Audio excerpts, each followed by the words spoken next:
The murder of the Russian royal family. The fate of the Princess Anastasia. It's one of the greatest unsolved puzzles of the 20th century. Did the Romanov children survive the firing squad? Now a new discovery could bring the mystery to an end. A grave has been uncovered. But are these the remains of Russia's missing royal children? From cutting-edge forensic science to secret Soviet archives, an exhaustive investigation aims to solve an enduring mystery.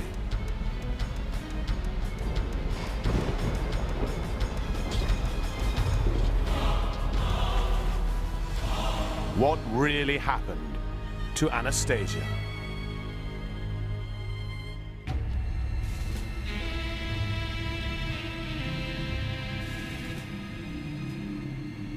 An international team of forensic experts is flying in to the scene of a 90-year-old crime in a far-flung Siberian forest, including a leading forensic anthropologist and veteran of the 9/11 investigation, Anthony Falsetti. It's really vast out here, so desolate, so far away from civilization, but that's where two bodies are supposed to be. It's another case of huge significance, especially for Russia. The remains of long-lost members of its royal family may have been found at last, but nobody knows for sure. The truth of what happened to the Romanovs has long been blurred by myth and legend. Did the royal line of Russia end in a violent murder, or did an heir to the throne escape and survive?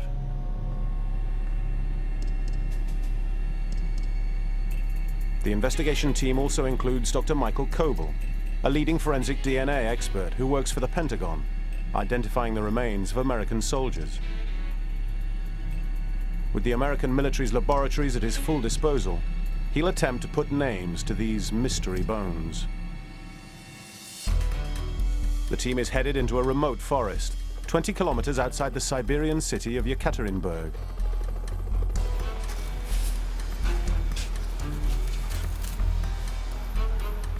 This far-flung industrial outpost is where the fate of Russia's royal family was written.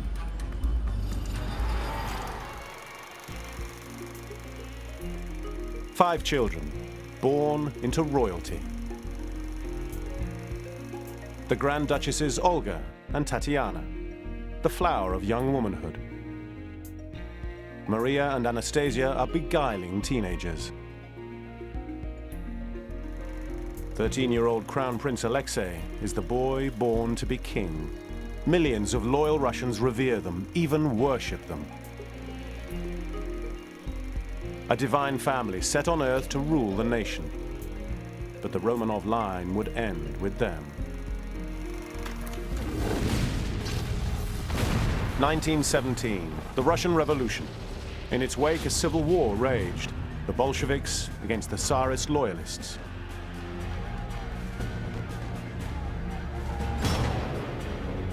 The royal family was imprisoned, exiled to Siberia, under house arrest in Yekaterinburg. But their popularity among the masses presented a problem for the fledgling Soviet administration. The Bolshevik leadership planned a show trial and execution for the Tsar. Perhaps wary of a populist backlash, some accounts say Lenin wanted the rest of the family kept alive as political pawns.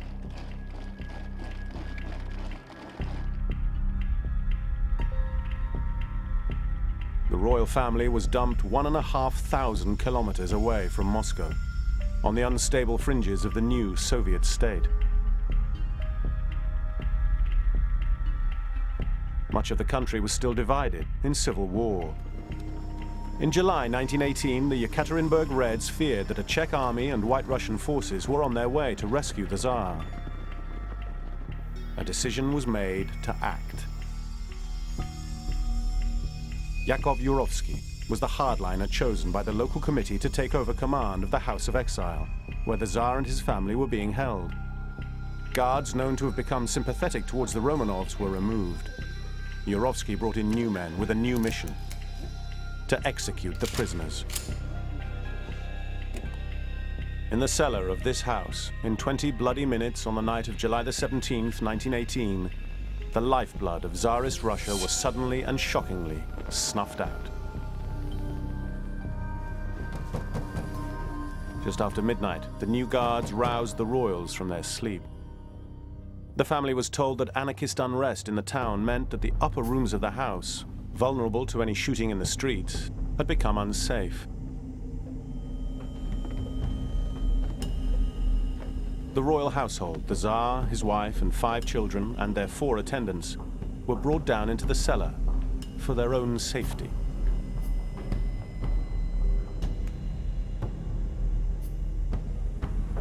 The Soviet commander Yakov Yurovsky led his men into the room. He allotted each man a specific family member to target. They were to be shot in the heart to limit the blood flow. Written accounts of what exactly happened that night are detailed and confusing, but the savagery and slaughter would be beyond doubt.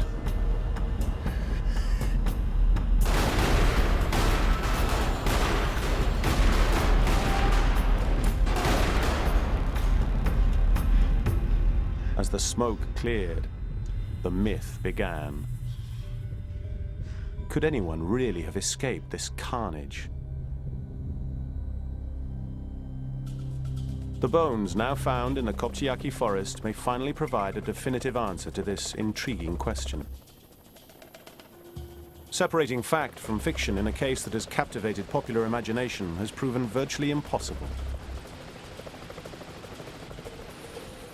But this latest discovery may provide critical evidence that's eluded investigators for decades. Vital clues, hidden in a Siberian forest for almost 90 years. From here, forensic anthropologist Dr. Anthony Falsetti and the investigative team have to complete their journey on foot to meet the men who may have made a stunning historical find. So, Ну, what did you find? что вы Where нашли? did you find it? Останки 2 православных святых примерно вот в этом месте. How deep was the burial? The remains have been moved to a morgue for safekeeping. What else did you find with it? Any artifacts? Вы нашли кости и что-то другое? What I'm hearing from these archaeologists is they have bones, maybe some projectiles. What we don't have is any evidence of a really controlled excavation, and it's quite frankly making me nervous. So far, there's not much to go on. There's no evidence at the crime scene and scant documentation to support the find. The Romanov case has been plagued by hoaxes and cover-ups over the years, and this latest find may be no different. In the days after the murders, newspapers reported only that the Tsar had been killed. For 8 years, the Soviet state maintained that the rest of the royal family was alive and well. But the cover-up failed, forcing the Russian government to change its story and make a shocking admission. All 11 members of the royal household had been executed. Then came reported sightings of Prince Alexei and Princess Anastasia. Were the children dead or alive? Sensational rumors kept emerging. In Moscow, there was unease about the exact fate of the Romanovs. An imposter claiming to be Alexei was officially investigated. Years pass. Under Stalin's iron rule, it was forbidden to even mention the royal family. In the 1950s, a member of the original firing squad surfaced in the United States. Austrian Rudolf Lacher claimed he had been left to guard a truck carrying the royal bodies. When it got stuck in the mud in the middle of a forest, he said he helped a wounded Anastasia escape.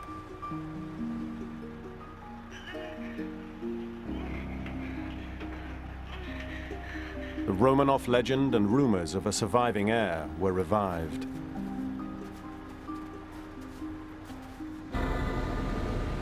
After the Soviet Union collapsed in 1991, local academics armed with shovels and vital information ventured into the Koptyaki forest to dig. Although the Romanovs' executioners were long dead, Papers handed down by their commander, Yakov Yurovsky, held clues as to where the bodies of the royal household might lie. The dig revealed a shallow grave. Skulls, bones, full skeletons. But something was missing.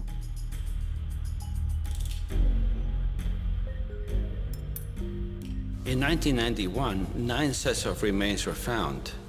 There were 11 people that were killed in Ekaterinburg that night. 2 sets of remains were still missing.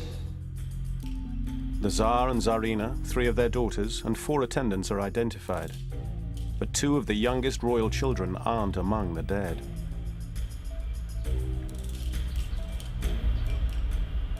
Now, little more than 60 meters from the first grave, a second find is being investigated by leading American forensic experts. We found. Locked away in the Yekaterinburg city morgue, the newly uncovered bones will be subject to the most intensive 21st century forensic analysis.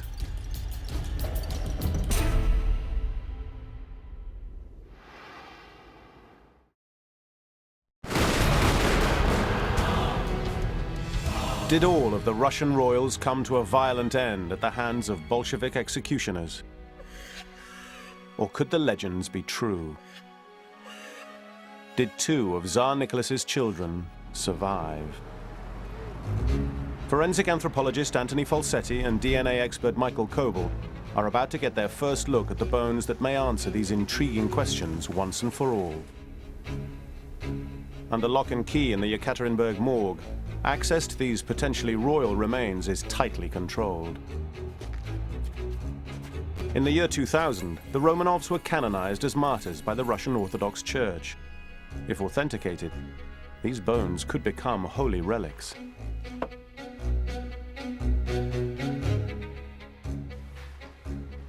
Anthony Falsetti is no stranger to these halls. He was part of the original team assembled in the 1990s to investigate the first set of Romanov bones. The investigation and its findings proved highly controversial, sparking a very public row.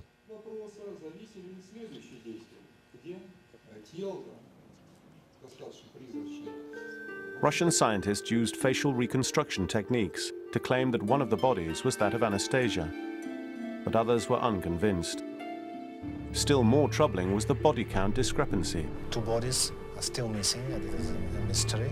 If 2 bodies were missing, was the entire grave unrelated to the Romanovs? There were accusations of political interference and rushed, rash conclusions. In the end, the Russian Orthodox Church rejected the DNA evidence as tainted and refused to acknowledge that the remains were in fact the Romanovs. But now this new find could change all that.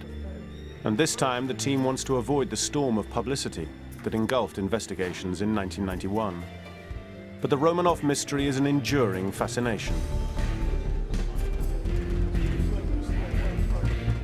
We arrive into the lab and there's a massive number of cameras and people doing interviews while we're trying to look at the remains. The start of the latest investigation makes the evening news. Имеющих значительно большую давность, буквально в костях мамонтов. But once the cameras have gone, a critical story emerges. Once the cameras are gone, we get down to work. And what I discover is that these 44 fragments, many we're not going to be able to identify as being human. Perhaps they're not. There's just not enough material here. These shattered remains look nothing like the nearly complete skeletons found in 1991. Broken, almost unrecognizable.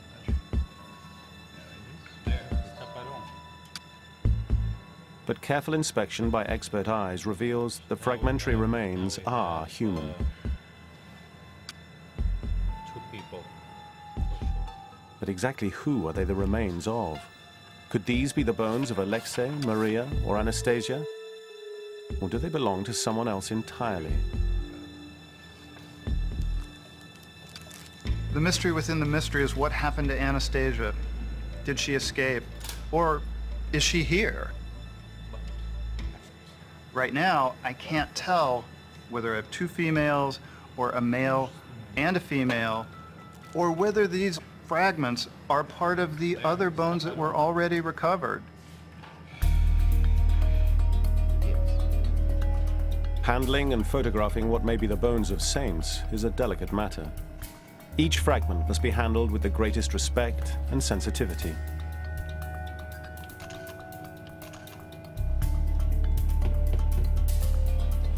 Then, after intricate examination, a breakthrough. It doesn't look like much. It is a portion of the pelvis. It is our os cox. And as it turns out, it is from a female. We can deduce that by the sciatic notch. In males, it would be more narrow. In females, it is quite wide. That is critical. We know we have two people. Now we know that one of them is female. A male and a female. Body parts from two individuals. But are they the missing Romanov children? Anthony Falsetti and the forensic anthropologists will have to dig deeper. For Mike Coble and the DNA team, there's another problem. These bones show evidence of burning.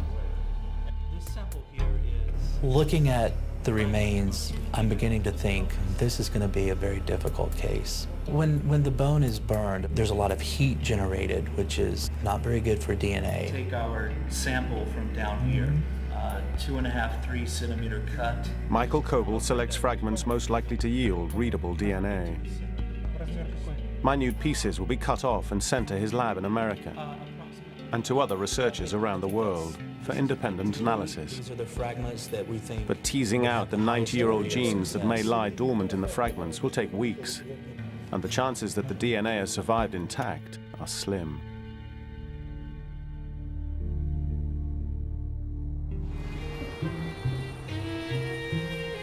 For the forensic team, a few pieces of badly damaged bone isn't much to go on.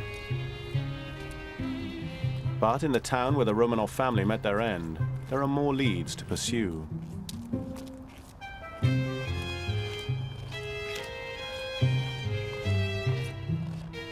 Local archaeologist Sergei Pogolyov was one of the excavators who found the second lot of bones in 2007.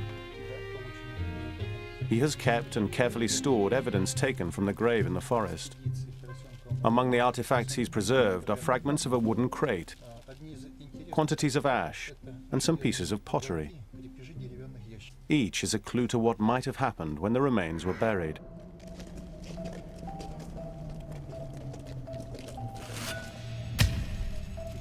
The ash corroborates with burn marks found on the bones.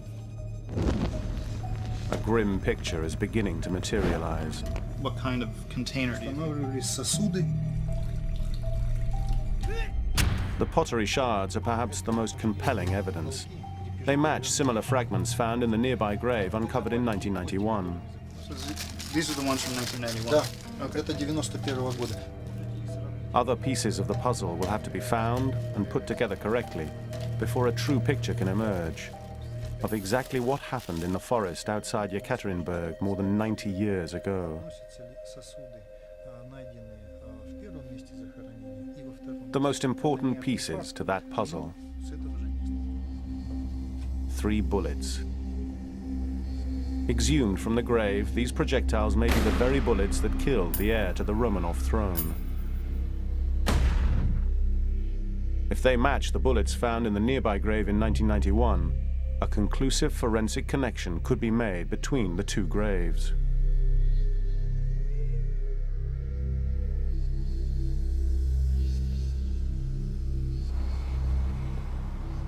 The bullets are taken for expert analysis.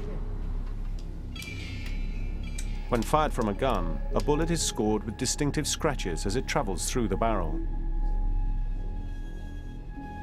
These so-called bore markings are like fingerprints. The first of the 3 bullets found in the 2007 grave excavation is too damaged for analysis. But the other 2 have survived intact. Initial tests show the other 2 bullets have nearly identical bore marks, implying that the same kind of gun was used. We can determine that the bullets were shot from the same weapon, a Browning pistol. The type of weapon may have been identified, but the results have exposed yet another twist in the tale. These bullets are different in caliber than the ones found in 1991. The bullets don't match those found in the earlier grave, meaning a different gun had to have been used to kill those buried in the other grave nearby. We know that this gun is from the same time period, but we don't have a direct tie to the 91 finds. No link. A new and previously unknown weapon. If there's no hard evidence linking the graves to the same crime, then perhaps the remains in the latest grave belong to nameless victims and have nothing to do with the slaughter of the Romanov family.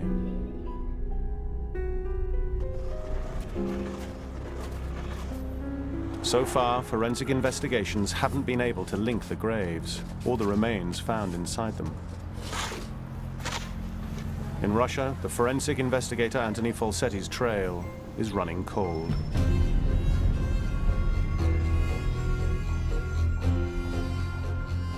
But the answer to the lost bones' identity and to what really happened to Anastasia and the rest of the Romanov children may be inside this box. These are the samples DNA expert Michael Kobel selected back at the Yekaterinburg morgue. They've made the journey halfway around the world to the United States, sealed in contamination-proof containers. Other samples are on their way to Austria and other labs around the world. The package is brought into a sterile room. At each stage, proper procedures are followed to make sure that the samples aren't damaged or contaminated.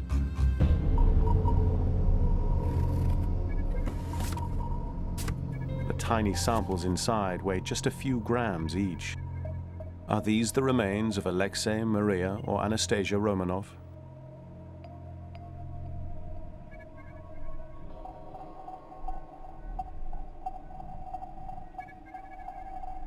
To find out, viable DNA will have to be extracted, then traced back through the generations to genetic markers shared by a select group of people, the intermarried households of European royalty.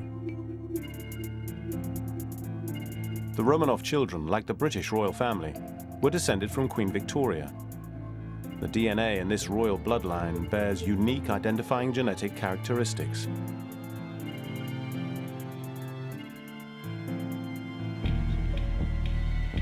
Michael Kobel and his team are more used to dealing with modern remains.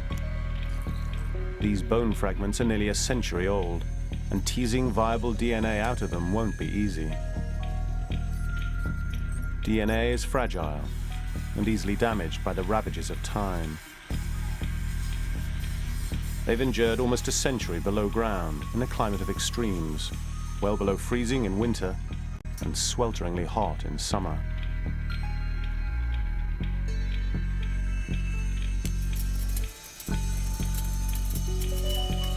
To extract and test the DNA, most of the powdered sample will be used up.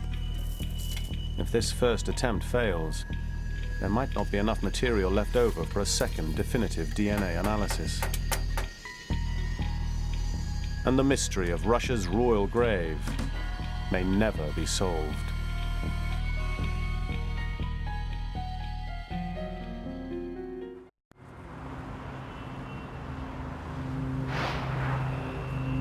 An international effort is underway to solve the 90-year-old murder mystery of the Russian royal family. American forensic anthropologist Anthony Falsetti has a lead that may help him piece together separate shreds of evidence recovered from the crime scene. It's a testimony from a long-dead witness. Years ago, it would have been unthinkable. But now an American investigator has high-level access to Moscow's state archive. Here I am, an American scientist, 2 floors below ground, 100 years worth of communist secrets. The keeper of those secrets is Dr. Lyudmila Likova. Giant blast doors, designed to protect the Kremlin's most precious records from nuclear attack, swing open. We're down here, it's 30 feet, walls are 2 feet thick, and this is Lenin's archive. If Soviet archives hold the missing pieces to the Romanov puzzle, this is where they'll be. So these are Lenin's documents, his originals? Телеграмма из Telegram. Копенгагена Ленину. This one's from Copenhagen, correct? Yeah. Okay. Rumor here going that the Tsar has been murdered. Kindly wire facts. What's this? Ответ Ленина. This inquiry was one of many sent to Lenin in the weeks and days before the killing. This was his reply. Rumor not true. Tsar safe. All rumors are only lie of capitalist press. And it's signed Lenin. When Lenin wrote this reply, the royal family was alive, asleep. But they had only hours left to live. By daybreak on the 17th of July, the deed had been done. But exactly what happened in the cellar is still open to question. Only the executioners knew, and their statements are on file in another basement. The report filed by the head executioner, Commander Yakov Yurovsky, is regarded as the most accurate account and makes chilling reading. Yurovsky said this about the execution of the emperor's family. They stood along the wall, and here he said the following words to them. The reign of the Romanovs has reached its end. Despite the fact that relatives both outside and inside the country are trying to liberate them, the Ural Soviet of the Workers' Deputies has decreed they must be shot. When the executioners opened fire, there were a number of problems. Amongst them, they were in a basement room with stone walls, which sent the bullets sort of ricocheting around the room. The firing, Yurovsky says, becomes ever so confused. And when this confused fire ended, the shooters saw the daughters were still alive. They shot the girls, but nothing happened. They weren't able to kill them. Incredibly, eyewitness accounts agree that the duchesses seemed to be protected by jewel-filled corsets that acted like bulletproof vests. Statements by surviving firing squad members recorded in the 1960s confirm this. It appeared they'd sewn diamonds into their bras, a variety of necklaces, pearls, etc., etc. Bullets were bouncing off. There was somebody, well, so to say, as if they're not finally killed. This woman, Anastasia. A botched execution. Anastasia may have survived the initial gunfire. Could she really have cheated death with a gem-laden corset? And if that was true, then what else might be possible? All the accounts go on to say that everyone was finally killed with a gunshot wound to the head. But what if that's a lie? What if there were co-conspirators? Co-conspirators that could have helped her escape. It's another unsubstantiated story. The forensic investigator decides to stage an experiment to put the first part of the story to the test. Could jewels stop a bullet? Diamonds are the hardest naturally occurring substance known to man, but aren't practical, or within the budget of this experiment. Scoring a respectable 8 out of 10 on the gem hardness scale, zirconias are a more realistic alternative. The replica corset is finished with rose quartz and carnelian. Bullets will smash into it at 1,000 feet per second. Will they be deflected?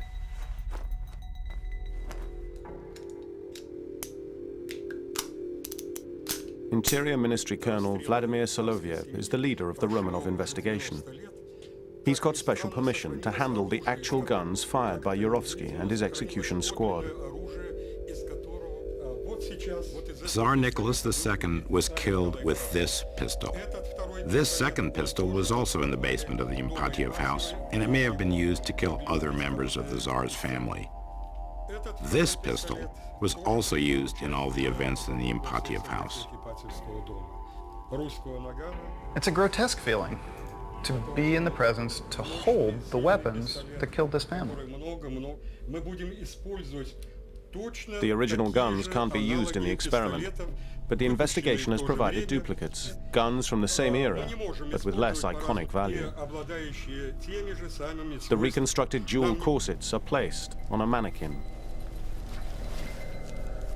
For safety, only the shooter is allowed in the room.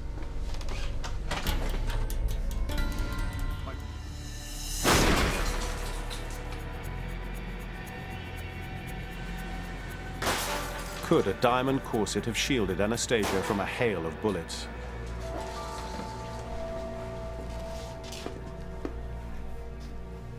We had different powered weapons.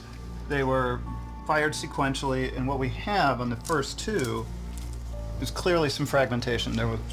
These projectiles did not pass through on these first two. There's an impact site here from the second. But none of these were what we would consider penetrating gunshot wounds. This acts like a bulletproof vest. Maybe the legend is true.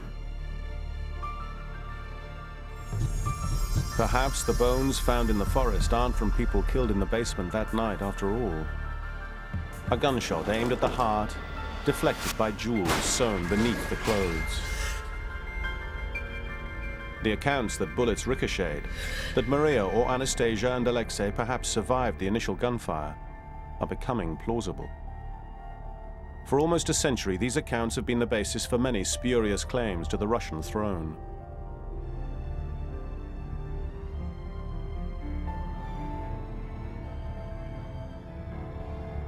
Anna Anderson's claim was the most famous. She went to her grave claiming to be the last Grand Duchess Anastasia. She convinced many people, including the family of Peter Sarandanaki, whose ancestors were part of the Tsar's inner circle.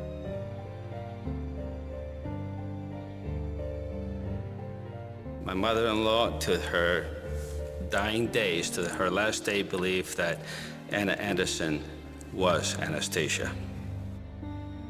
For instance, she had a triangular injury on her foot, which was probably a bayonet stab. She also had the same stub toe problem as Anastasia. She had the same ear as Anastasia. There were a lot of similarities between the two.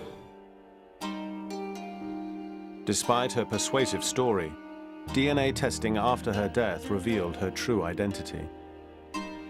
She was not a royal, but a former factory worker from Poland.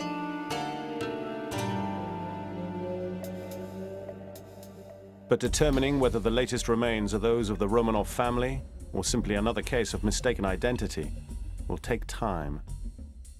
The DNA is so degraded that it must be copied or amplified to recover and identify any surviving fragments of genetic information that remain. At his lab outside Washington, D.C., DNA expert Michael Coble and his team are using a process called PCR, or polymerase chain reaction. By exposing the faint traces of DNA that remain to a bacterial enzyme, a single piece of DNA can be multiplied, generating millions of copies. But even after amplification, there are no guarantees that any readable DNA will emerge to make identification possible. For now, the identity of the two individuals in the grave remains a mystery.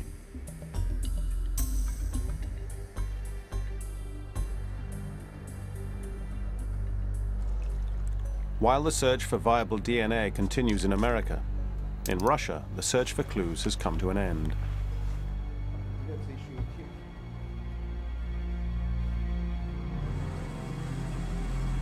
Forensic expert Anthony Falsetti is going back with more questions than answers about the most recent grave. In the 1991 excavation, nearly intact full skeletons were found.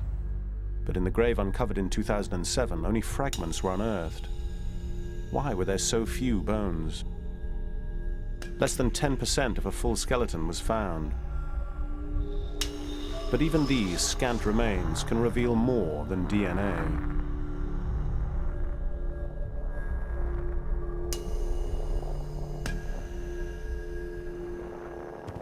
The degraded condition of the most recently discovered bones might actually be a clue in itself. Anthony Falsetti is about to take another look at the information he's collected at his laboratory at the University of Florida. Drawing on his long experience of bringing stories of the dead back to life, he's looking for any patterns or links with other evidence.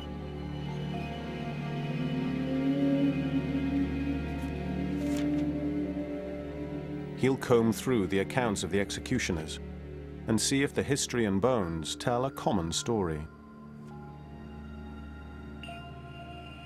He already knows that this will be a harrowing tale. The savagery did not end when the shooting stopped.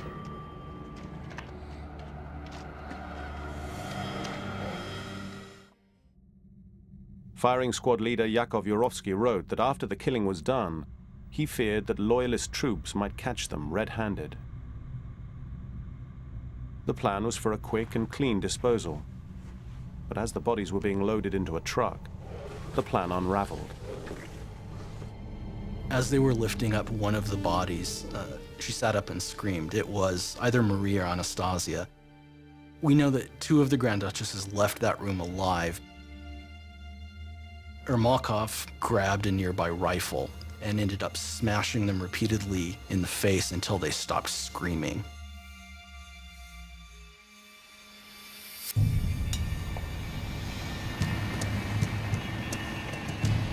The bodies were then transported a dozen miles outside Yekaterinburg to the Koptyaki forest, to an area of abandoned mine works.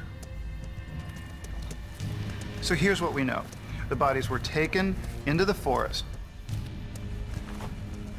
They were thrown down a mine shaft. Grenades were thrown after them in an attempt to collapse the walls.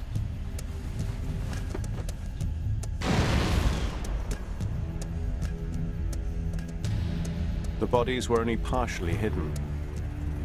As dawn approached, Yurovsky returned to Yekaterinburg to report to his superiors.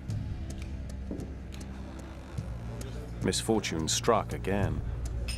Yurovsky's men got drunk and bragged to locals, telling them how they'd killed the royals and the location of the bodies. Their commander insisted on keeping the burial secret. The corpses had to be moved. The next day, the bodies were retrieved, and Yurovsky has his men looking for a new location. But after the bodies were exhumed, summer rain turned the ground to a gluey mud. The truck got stuck. The corpses had to be offloaded.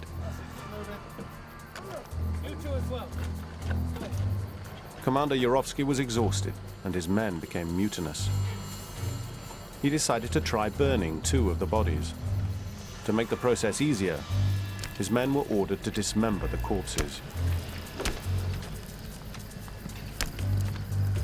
Physical damage to fragment number 147 supports the dismemberment story. The royal remains were allegedly subject to another indignity, but the evidence wouldn't be visible.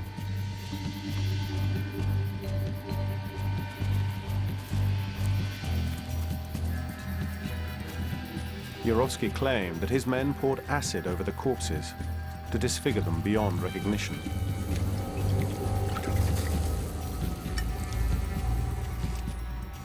Chemical composition tests on the bones conducted in Russia revealed faint traces of sulfuric acid. According to Yurovsky, it was then that his men burned what was left of the 2 bodies.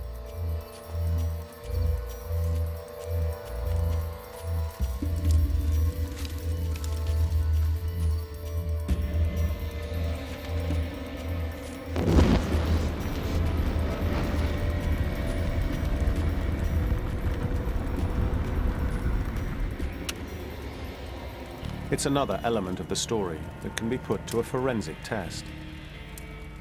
As an alternative to human flesh, pork is a good substitute. The composition and structure of the meat is similar to its human equivalent, and pigs are often used in forensic comparisons.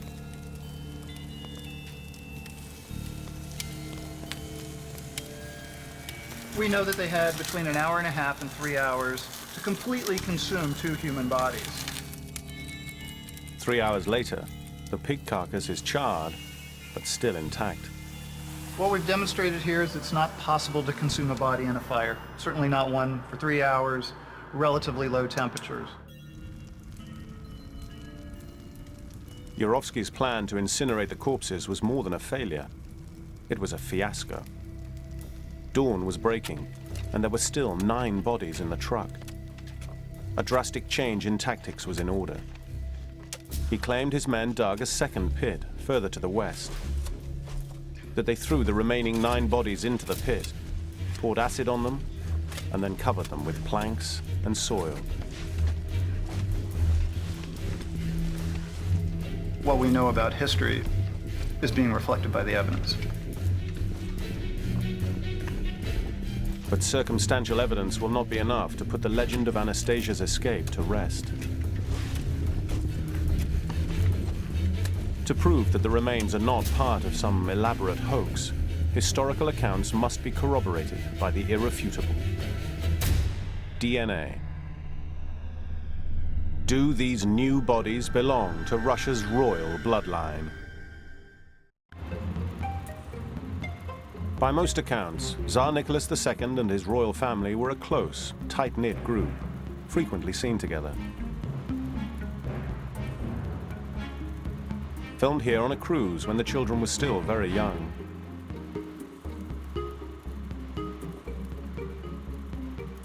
Then playing tennis while on holiday a few years later. And parading together in this 1913 celebration of 300 years of Romanov rule, starring the 9-year-old Crown Prince Alexei,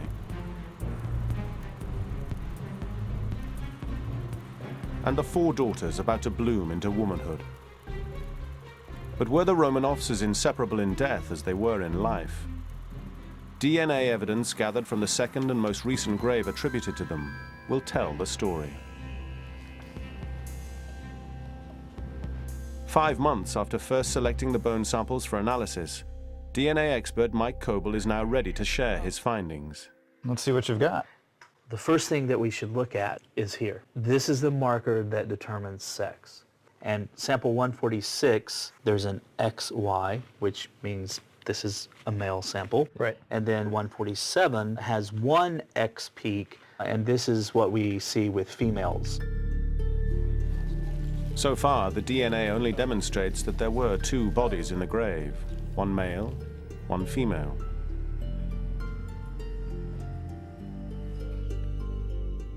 Mike Coble's next step was to compare the male sample with DNA from Tsar Nicholas and his wife Alexandra. So what we have here on top, this is a profile from the Tsar, and then this on the bottom is a profile from the Tsarina, and here is the male sample from the second grave. We expect that this particular profile is going to be a combination of the Tsar and the Tsarina, if this is truly Alexei. This male got this 25 repeat peak from the Tsar, and this 23 peak was passed to him from the Tsarina. And here is the male sample. That makes 17 out of 17 possible matches. The evidence is overwhelming. Yeah, absolutely. That's their son. Exactly. And they had 1 son, and that's Alexei. Exactly. Right. Finally, there's compelling forensic evidence that 13-year-old Crown Prince Alexei was executed, along with the rest of his family, though not buried with them. But what about the female found in the second grave? This is some of the SCR Mike Coble data compared Alexei's DNA with hers. What's interesting, though, is that, notice, they both share 23. They both share this marker, which is a 33.2 repeat. Once again, one genetic marker after another is shared. 147 has 17 repeats, 23 repeats. Leading to another overwhelming statistical probability. It's over 1 million times more likely that these remains are siblings than if they were completely unrelated. Okay. Very strong evidence here that we have a brother and a sister. Yeah. That sister was either Maria or Anastasia. But beyond that, the DNA evidence has nothing else to suggest. Of course, there is a limitation here. The DNA can't tell us exactly which child is Anastasia and which child is Maria. The bottom line is it really doesn't matter anymore because they're all present and accounted for. Yeah.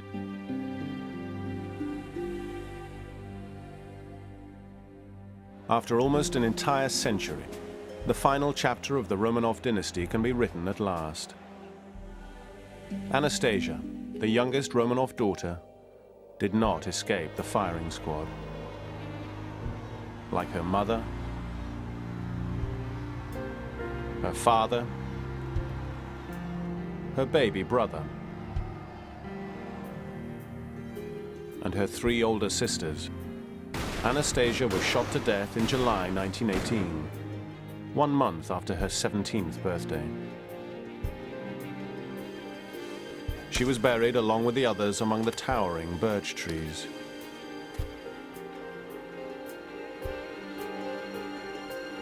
It was surely not the end any of them expected. Or it is... But the DNA evidence makes it clear that's what really happened. On the night when Russia's longest-lived dynasty came to its abrupt and bloody end.